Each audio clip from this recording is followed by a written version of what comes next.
पालिकावासीहरूले तपसिल अनुसारको नियम पालना गर्नुहुन हार्दिक अनुरोध छ।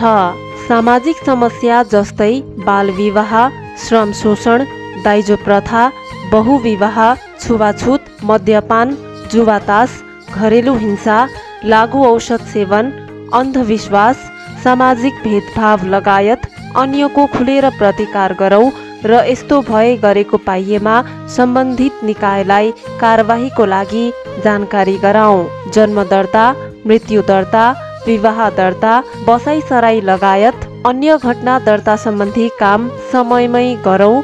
सभ्य र असल नागरिकको परिचय देऊ। समयमा कर तिरौँ र जरिवानाबाट बचौँ। समयमा कर नतिर्दा वडा वा पालिकाबाट पाइने सेवा सुविधाबाट वञ्चित हुनुपर्छ। सार्वजनिक स्थलहरू जस्तै नदी, खोला, नाला, पोखरी, तालतलैया, पार्क, उद्यान एवं धार्मिक, सांस्कृतिक, ऐतिहासिक धरोहर तथा अन्य सार्वजनिक स्थलको संरक्षण, मर्मत र सरसफाइमा विशेष ध्यान देऊ। बेमौसमी खेतीलाई प्रोत्साहन गरौँ। बाँझो जमिनमा सुन फलाओ भन्ने नारालाई आत्मसात गर्दै स्वदेशमै रोजगारी सिर्जना गरौँ। मेरो स्वास्थ्य मेरो जिम्मेवारी भन्ने नारालाई आत्मसात गरौँ। योगा, ध्यान, कसरत आदि दैनिक गर्ने गरौँ। नदीजन्य पदार्थको गैर कानुनी उत्खनन तथा दोहन भएको थाहा पाए तुरुन्त नजिकको प्रहरी कार्यालय, स्थानीय सरकार वा सम्बन्धित निकायलाई जानकारी गराउँ। देशव्यापी रूपमा सञ्चालन हुन गइरहेको राष्ट्रिय परिचय पत्र निर्माण कार्यमा सहभागी हौँ। असल नागरिकको कर्तव्य पूरा गरौँ। यस कार्यालयको सम्पूर्ण ठेक्का, टेन्डर प्रक्रिया अनलाइन माध्यमबाट भइरहेको हुँदा ढुक्क भई सेवा लिन सम्बन्धित सबैमा अनुरोध छ। गाउँ टोलमा झै झगडा विवाद नगरौँ। यदि भइहाल्यो भने वडामा स्थापित मेलमिलाप केन्द्र वा न्यायिक समितिको माध्यमबाट समस्याको समाधान गरौँ। सरलाई स्वागत छ हाम्रो कार्यक्रममा। धन्यवाद। सर, आर्थिक प्रशासन शाखाको प्रमुख हुनुहुन्छ। गएको आर्थिक वर्षमा पनि यतै हुनुहुन्थ्यो। गएको आर्थिक वर्ष तपाईँहरूको लागि समग्रमा कस्तो रह्यो? प्रगति उपलब्धिहरू खास के भए? भनेका सबै कामहरू गर्न सक्नुभयो कि भएन भनिदिनुहोस् न। गत आर्थिक वर्षमा हाम्रो लगभग वार्षिक बजेट 52 करोडको हाराहारीमा थियो। अनि त्यसको एजावलमा हामी 80% भन्दा माथि खर्च गर्न सफल भयौँ। वित्तीय रूपमा भने भौतिक रूपमा चाहिँ करिब लगभग 95 भन्दा माथि एभव नै रह्यो। भौतिक रूपमा त्यसको जो प्रगति 95 भन्दा माथि रह्यो भने आर्थिक रूपमा चाहिँ 80% भन्दा एभव नै रह्यो। तर आर्थिक प्रगति पछाडि रहनुका पछाडि चाहिँ कुनै इबिटबाट पैसाहरू बच्ने अनि कोटेसनबाट पनि अत्याधिक प्रतिस्पर्धा हुँदाखेरि पैसाहरू बच्ने यो अवस्थाले गर्दाखेरि वित्तीय प्रगति थोरै कम देखियो भने भौतिक रूपमा चाहिँ हामीहरूले सबै कामहरू सम्पन्न भयौँ। र अर्को कुरा वित्तीय प्रगति कम देखिनुमा अन्तिम समयमा सूत्रको केही समस्याले गर्दाखेरि हामीले वित्तीय प्रगति त्यति उत्कृष्ट देखाउन सकेनौँ। तर समग्रमा हाम्रो आर्थिक वर्ष 79-80 सुखद नै रह्यो सर। यो आर्थिक वर्षको लागि भनेर पनि तपाईँहरूले बजेट नीति कार्यक्रम ल्याइसक्नु भएको छ। कसरी अगाडि बढ्छ भूमि गाउँपालिका यो आर्थिक वर्षमा? प्राथमिकताका क्षेत्रहरू कुन कुन रहेका छन् सर? हाम्रो यहाँको प्राथमिकता हाम्रो बजेट चाहिँ अहिले विशेष गरी शिक्षा, स्वास्थ्य, कृषि यी क्षेत्रहरूमा चाहिँ प्राथमिकता साथ रहेका छन्। विद्यालयहरूमा गुणस्तरीय शिक्षाको पहुँच विस्तार गर्ने, स्वास्थ्य सेवालाई चाहिँ सबै जनतामाझ पुर्याउने, नागरिकले चाहिँ आफ्नो स्वास्थ्यको अधिकार चाहिँ स्थानीय स्तरमा प्राप्त गर्ने गरी भौतिक संरचनाहरू, स्वास्थ्य संरचनाहरू निर्माण भइरहेका छन्। कृषि क्षेत्रमा पकेट विकास क्षेत्रका कार्यक्रमहरू सञ्चालन गरी अथवा कृषिका कुनै भूभागहरूलाई पकेट विकास क्षेत्रको रूपमा त्यसलाई चाहिँ लगेर उत्पादनका केही कृषि सामग्रीहरू उत्पादन भइरहेका छन् सर। अनि जे होस् हाम्रो यो आर्थिक वर्षमा कार्ययोजना बनाएर वार्षिक बजेट आइसके पश्चात अब त्यसलाई कसरी कार्यान्वयन गर्ने भनेर वार्षिक कार्ययोजना तयार गरेर त्यही अनुसार कामहरू भइरहेका छन्। शिक्षा, स्वास्थ्य, कृषि लाई मात्रै प्राथमिकता दिनुभएको छ अथवा सबै क्षेत्रलाई सबै प्राथमिकताको आधारमा तिनीहरू अलि बढी फोकसमा रह्यो भने चाहिँ प्राथमिकता हामीले सबै क्षेत्रमा दिएका छौँ। सेवा प्रवाहलाई पनि उत्तिकै जोड दिएका छौँ। सेवा प्रवाह सहज गर्ने, नागरिकहरूले सेवा चाहिँ भनेकै समयमा पाउने जस्ता कुराहरू, अनि नागरिक सचेतनाका कुराहरू भए, यी यस्ता कुराहरू सबै क्षेत्रमा चाहिँ फोकस त गरिएकै छ। तर विशेष रूपमा त्यो पूर्वाधार, स्वास्थ्य अनि कृषि, शिक्षा, यस्ता यी विषयहरूलाई चाहिँ बढी फोकस गरिएको छ। यो हिमाली जिल्ला पनि हो, धेरै जसो ठाउँहरू दुर्गममा पनि रहेका छन् होला। तपाईँहरूको काम गर्दा कतिको अप्ठ्यारो हुन्छ अनुगमन नियमन गर्दा, होइन, के छ सर? अब यो पूर्वी रुकुम हिमाली जिल्ला अन्तर्गत पर्ने जिल्ला भएकोले अब केही भूभागहरू यहाँका अधिकांश भूभागहरू दुर्गम नै रहेका छन्। दुर्गम रहे तापनि अब सिस्ने पुथा उत्तर गङ्गाको तुलनामा भूमे गाउँपालिकामा चाहिँ शहीद मार्ग र मध्य पहाडी लोकमार्गले यसलाई चाहिँ बिचबाटै चिरेर गएको हुनाले गर्दाखेरि जे होस् यातायात सुविधाको पहुँचमा चाहिँ यातायातका साधनहरू गाउँ गाउँमा जाने स्थिति मध्य पहाडी लोकमार्ग बिचबाटै गएकोले यसबाट चाहिँ सहायक रोडहरू विस्तार भएको कारणले गर्दाखेरि यातायातको सुविधामा त्यति अप्ठ्यारो, एकदम त्यति असहज, अन्य पालिकाको जस्तो एकदम गाह्रो हुने र एकदम पुग्नै कठिन हुने स्थिति चाहिँ छैन। तर केही भूभागहरू अलिअलि भए पनि अनि आयोजनाहरू अनुगमन गर्ने अनि आयोजनाहरू कतिको प्रभावकारी छन् र के छन् भन्ने कुरा चाहिँ हेर्नलाई, हामीले अनुगमन जानलाई चाहिँ त्यति अप्ठ्यारो स्थिति छैन। तपाईँ लेखा अधिकृत हुनुहुन्छ, तपाईँ पनि जानुहुन्छ अनुगमनको लागि कहिलेकाहीँ? हजुर, अनुगमन कहिलेकाहीँ जान्छौँ सर। कहिलेकाहीँ अब आयोजनाहरू सम्पन्न भए पश्चात, सम्पन्न भएका आयोजनाहरूको जानकारी आए पश्चात अब के कसो भएको छ, काम के कस्तो छ। अब सर, यो गाउँपालिकालाई समृद्ध बनाउनको लागि कुन क्षेत्रलाई अगाडि बढाउनु पर्ला? सम्भावनाका क्षेत्रहरू कुन कुन रहेका छन् यस गाउँपालिकामा? अब गाउँपालिकालाई नै समग्र रूपमा अगाडि बढाउने हो र यसलाई समृद्ध बनाउने हो भने त सबै क्षेत्रलाई उत्तिकै रूपमा महत्त्व राख्नु स्वाभाविकै भयो। उत्तिकै रूपमा सबै क्षेत्रलाई समेटेर जाने कुरा त भइ नै हाल्यो। तर पनि अब यो दुर्गम हिमाल जिल्ला भएको कारणले गर्दाखेरि अहिलेलाई तत्काललाई चाहिँ सबभन्दा पहिले अब केही साधनहरू, यातायातका साधनहरू समाजमा गएर कृषिका सामग्रीहरू बसार गर्न अथवा केही शिक्षा अथवा स्वास्थ्यका भवन संरचनाहरू निर्माण गर्नको लागि पनि अति आवश्यक चाहिँ यातायातका साधनहरू पुग्नु अथवा रोडको एक्सेस पुग्नु नै रहेकोले चाहिँ प्राथमिकताको क्षेत्रमा चाहिँ खासमा सडक पूर्वाधार राख्नु चाहिँ उपयुक्त लाग्छ यो पालिकामा मेरो अनुभवमा। सर, तपाईँहरूको र जनप्रतिनिधिको सम्बन्ध पनि राम्रै होला। धेरै ठाउँमा त राम्रो नभएर पनि कामहरू नभएको भन्ने कुरा हामीले सुनेका छौँ, विकास नभएको भन्ने कुरा यहाँ के छ, होइन? र समन्वय सहकार्य कुन कुन निकायसित त तपाईँहरू गरेर अगाडि बढ्नु भएको छ अहिले?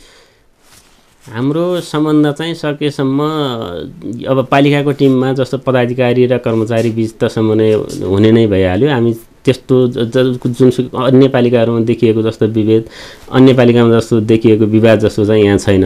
यहाँ चाहिँ अब अधिकांश पदाधिकारीहरू पनि अब एउटै पार्टीबाट आउनुभएको कारणले गर्दाखेरि पनि त्यस्तो एकदम पार्टीगत रूपमा विभेद हुने र एकदम आयोजनाका कामहरू प्रभावित हुने अथवा आयोजनाहरूलाई हिचकिचावट हुने, बिचमा रोकावट हुने त्यस्तो खालको स्थिति छैन। यहाँ अधिकांश पदाधिकारीहरू एउटै पार्टीको हुनुहुन्छ। त्यसले गर्दा पनि अब निर्णय गर्न र सबैको सामूहिक एउटा चाहिँ विकासलाई चाहिँ माथि लग्नुपर्छ भन्ने हुटुटी चाहिँ सबैमा रहेको कारणले गर्दाखेरि एउटै व्यक्तिहरू त्यो फरक पार्टीको धेरै नहुनाले पनि सबैको सामूहिक रूपमा एउटै धारणा हुने भएर त्यस्तो विकासका काम गर्न अप्ठ्यारो छैन। कर्मचारीहरू बिच पनि जनप्रतिनिधिहरू बिच पनि कोर्डिनेसन एकअर्कामा हुन्छ। अनि सर, यो सुशासन कायमका लागि तपाईँहरूले के गर्नु भएको छ गाउँपालिकामा? यो आर्थिक पारदर्शिता, त्यसै गरेर अब भ्रष्टाचार नहोस् भन्नको लागि, अनियमितता नहोस् भन्नको लागि के गरिएको छ? पहिलो कुरा त अब हामीले चाहिँ यो जति हाम्रो वार्षिक बजेटमा कार्यक्रमहरूमा समावेश भएका आयोजनाहरू हुन्छन् अनि खरिदका कामहरू हुन्छन्, यिनी सबैलाई सकेसम्म हामीले अधिकांश आयोजनाहरू चाहिँ इबिटमा लग्ने गरेका छौँ। अब इबिटबाटै हुन्छ। अब इबिटको अब प्रोसेस हजुरलाई थाहै नै छ, त्यही अनुसार नै हुन्छ। धेरै यसो कुराहरू खरिदका कामहरू त्यही अनुसारै हुन्छ। अनि अर्को सुशासनको अभिवृद्धि गर्नको लागि चाहिँ हामीले प्रत्येक 3-3 महिनामा यही पालिकामा मात्रै नभएर प्रत्येक वडाहरूमा पालैपालो वडाहरूमा गएर सार्वजनिक सुनवाईहरू गर्ने अथवा हामीले यो गऱ्यौँ, हामीले गरेका कामहरूको विवरण सार्वजनिक गर्ने, जनताको गुनासोहरू के छ, त्यहाँको जनताहरूले सेवा प्रवाहकोमा चाहिँ केही अप्ठ्यारो पाए कि केही पाए कि भनेर सार्वजनिक गर्ने, उनीहरूले क्वेसनहरू हामीलाई गर्ने, हामीले त्यसको जवाब दिने, यी यस्ता कामहरू भइरहेका छन्। र अधिकांश अब हामीले यो जति हामीले काम गरेका छौँ त्यो चाहिँ हाम्रो वेबसाइटमा जति बेला जे रिपोर्टहरू आइरहेको हुन्छ त्यसलाई चाहिँ सार्वजनिक गर्ने कामहरू चाहिँ भइरहेको छ। सर, लक्षित वर्गलाई भनेर तपाईँहरूले के कस्ता कार्यक्रमहरू सञ्चालन गर्ने सोच गर्नु भएको छ? विगतमा के भए, के छ सर? अब लक्षित वर्गलाई सकेसम्म हामीले चाहिँ अब तिनीहरूलाई सकेसम्म सचेतना अभिवृद्धि कार्यक्रमहरू सञ्चालन गरेका छौँ। अहिलेलाई चाहिँ अब तपाईँहरू यसो गर्नुहोस् अथवा सिपमूलक कामहरूमा यो सिप गर्नुहोस् अनि यसरी गर्नुहोस् भन्ने, अनि त्यसपछि त्यो लगत त्यस्ता सचेतनामूलक कार्यक्रम सम्पन्न गरिसके पश्चात तिनीहरूलाई चाहिँ तिनीहरूको जीविकोपार्जनका लागि हामीले चाहिँ आर्थिक सहायता पनि गरिरहेका छौँ। केही आयोजना केही कुराहरू चाहिँ उनीहरूको साझेदारीमा गर्ने र केही चाहिँ 100% अनुदानमा पनि त्यस्ता कार्यक्रमहरू दिएको छ। जस्तो कृषिमा अब उनीहरूले खरिद गर्न सक्ने सामानहरू कोहरूमा चाहिँ उनीहरूलाई मोटिभेसन होस् भन्ने हिसाबले चाहिँ हामीले केही 50% अनुदानमा पनि केही कार्यक्रमहरू दिएका छौँ। उनीहरूले 50% कृषकको र 50% हाम्रो हुने गरेर पनि दिएका छौँ। अनि केही कुराहरूमा चाहिँ उनीहरूलाई ज्ञान कृषि कसरी उत्पादन गर्ने, के गर्ने, यस्ता सचेतनामूलक कार्यक्रमहरू पनि सञ्चालन गरिरहेका छौँ। दोहोरोपन पर्यो भनेर पनि जनताले गुनासो गर्नुभएको छ, त्यस्तो नहोस् भन्नको लागि के गरिएको छ त? दोहोरोपन सकेसम्म हामीले चाहिँ बजेट निर्माण जो अब आगामी आर्थिक वर्षको बजेट निर्माणको चरण अब सुरु लगभग भइसकेका छन्, अनुमान गर्ने कुराहरू भइसकेका छन्। त्यसको लागि हामीले चाहिँ दोहोरो कार्यक्रमहरू एकअर्कामा नबाँधिउन् र तिनी कार्यक्रमहरू चाहिँ एकअर्कामा दोहोरोपना नभइरहोस् अथवा कुनै पुगेको छैन। जस्तो अहिले कार्यक्रम गर्दा गर्दै कुनै क्षेत्रलाई चाहिँ पैसा पुगेन, केही गरेन भने त्यसलाई अर्को वर्षमा पनि राखेर थोरै राखेर त्यसलाई पुरा गर्ने काम त हुने नै भयो। तर उही कामलाई एउटा काम सम्पन्न भइसक्यो र फेरि त्यहीमा नदोहोरियोस् भन्नको लागि हामी प्रत्येक वर्षका हाम्रा वार्षिक बजेटका किताबहरू चाहिँ एनालाइसिस गरेर अब यो क्षेत्रमा अहिले दिइएको छ, यो सम्पन्न भइसकेको छ, यसलाई चाहिँ अहिले बजेट नहालेर यो क्षेत्रमा प्राथमिकता दिउँ, यो क्षेत्रबाट यसलाई चाहिँ अगाडि लग्दाखेरि समग्र विकास हुन्छ भन्ने खालको त्यस्तो रणनीति हुन्छ। सर, विपदहरू पनि आइपर्छन् होला बेला बखतमा, कस्ता विपदहरू देखा परेका छन् हाम्रो गाउँपालिकामा र विपद आइपर्यो भनेपछि तपाईँहरूको भूमिका सहयोग के हुन्छ त? अब अहिले पहिले चाहिँ यो 1-2 वर्ष अगाडि चाहिँ कोरोनाको महामारी थियो, त्यसलाई जसोतसो अब पालिकामा केही रकमहरू पालिकाको बजेटबाट रकमान्तर गरेर व्यवस्थापन गरियो भने केही रकम अन्य दाताहरूले सहयोग गरेको रकमहरूलाई पनि पालिकाको कोषमा ल्याएर त्यसलाई चाहिँ परिचालन गरेर समाधान गरियो योभन्दा पहिला। अब सबभन्दा पहिलो कुरो विपदको लागि हामीले चाहिँ एउटा प्रकोप व्यवस्थापन कोष भन्ने चाहिँ एउटा कोष स्थापना गरेका छौँ। त्यसको लागि हाम्रो वार्षिक बजेटबाट विपदको लागि भनेर नै एकमुष्ट बजेट त्यो कोषमा जान्छ र त्यो कोषबाट आइपर्ने विपदहरूको समाधानको लागि आर्थिक रूपमा व्यवस्थापन चाहिँ त्यो कोषबाट गर्छौँ भने अन्य विपदको लागि जाने अब जस्तो बाढी पहिरो यिनीहरू आयो भने चाहिँ अब समिति पनि छ, विपद व्यवस्थापन समिति पनि छ हाम्रो। अब यहाँ 5-7 जनाको गठन भएको छ। अब त्यो समितिमा त्यसलाई चाहिँ कसरी समाधान गर्ने, कसरी लैजाने, अब त्यसलाई चाहिँ कसरी निर्मूल गर्ने भन्ने खालको कुराहरू त्यहाँ पनि छलफल हुन्छ र अनि हामीले चाहिँ वार्षिक रूपमा आफ्नो बजेटबाट पनि कटौती गरेर त्यस्ता समाधान गर्छौँ। अब अहिले आएको भनेको तत्काल भूकम्पको हो, पश्चिमी रुकुमसम्म आयो, अब यहाँ हल्का धक्का दियो तर त्यत्रो क्षति भएन। अब जस्तो अब 1-2वटा घर चाहिँ कता अलिअलि भयो भन्ने सुनियो तर मानवीय क्षति शून्य नै रह्यो भूकम्प नजिकै आयो भने, त्यसले गर्दाखेरि त्यस्तो भएन। अब हाम्रो तत्काल देखिने विपद भनेको बर्खायाममा बाढी पहिरो नै हो। बाढी पहिरोको लागि अब हामीले यो डोजरहरूलाई चाहिँ परिचालन गरेर अनि हामीले चाहिँ आफ्नो पालिकाको कोषबाट रकमहरू व्यवस्थापन गरेर रोडहरू मर्मत गरेर समाधान गर्ने गरेका छौँ। अनि अन्य चाहिँ आगलागी अनि त्यस्तो विपदहरूबाट कसै घर आग लाग्यो केही भयो भनेर त्यस्तो आयो भने अब त्यसलाई चाहिँ केही रूपमा सानै भए पनि आर्थिक सहयोग हाम्रो प्रकोप व्यवस्थापन कोषबाट आर्थिक सहयोग गरेर चाहिँ तिनीहरूलाई। सर, तपाईँ लेखा अधिकृत हुनुहुन्छ, अहिले त पेमेन्ट ल्याउनको लागि गाउँपालिका आउनु पर्दैन, सबै होइन सिस्टमबाट अनलाइन सिस्टमबाट हुन्छ भन्ने कुरा पनि छ नि सर, यसको बारेमा स्पष्ट पारिदिनुहोस् न। अब अहिले चाहिँ हाम्रो सूत्रले अहिले नेपाल सरकार मल्लिकाको उसले चाहिँ मल्लिकाको टिमले सूत्र प्रणाली चाहिँ स्थानीय तहको लागि चाहिँ प्रचलनमा ल्याएर त्यसलाई चाहिँ कार्यान्वयन गरिरहेको अवस्था छ। त्यसका केही मेनुहरू अझै पनि पूर्ण रूपमा कार्यान्वयनमा अझै आएको छैन। त्योमा चाहिँ केही मेनुहरू थपिँदै अझ आर्थिक सुशासनका कामहरू चाहिँ गर्ने काम चाहिँ उसले चाहिँ गरिरहेको छ। अब गत सालसम्म सबै अभिलेखीकरण सूत्रबाट राख्ने तर चेक मात्रै हातले काट्ने भन्ने थियो, तर त्यो पनि योभन्दा अगाडिकै आर्थिक वर्षबाट अब EFT मा गइसकेको छ। अब उनीहरू फाइलहरू काम गर्नुहुन्छ, काम गरेर ल्याएर अब पूर्वाधार शाखाबाट त्यसको बिलहरू उठ्छ अनि बिलहरू चेक जाँच हुन्छ अनि अनुगमन शाखामा आएर चाहिँ अब त्यसको चेक जाँच अनि त्यसको दोनाइदिएर चेकहरू डकुमेन्ट मिलाएको छ कि छैन भन्ने हुन्छ। अनि प्रमुख प्रशासकीय अधिकृतको उसबाट चाहिँ सदर भइसके पश्चात उहाँहरू सेवाग्राहीहरू यहीँ आइराख्नुपर्छ भन्ने हुँदैन। अब यहाँ हाम्रो चाहिँ शाखामा फाइल आउँछ, फाइल आइसके पश्चात हामीले EFT मार्फत सिधै बैंकमा जान्छ र उहाँहरू बैंकमा जानुहुन्छ, त्यहाँबाट लग्नुहुन्छ।